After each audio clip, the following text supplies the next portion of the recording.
Jemaah calon haji kloter 3 embarkasi Palembang berangkat menuju Tanah Suci Senin petang. Jemaah berjumlah 357 orang berasal dari Oku Timur. Sebanyak 3 jemaah terpaksa ditunda keberangkatannya karena sakit, semuanya masuk kategori usia lanjut.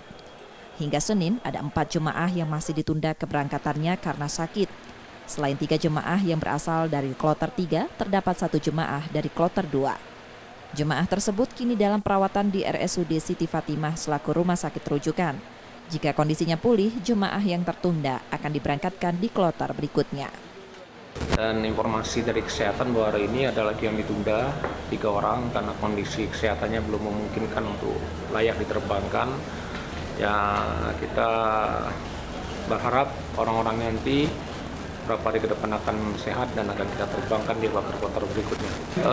Yang ditunda ini sekarang lagi dirawat di rumah sakit rujukan di Siti Fatimah.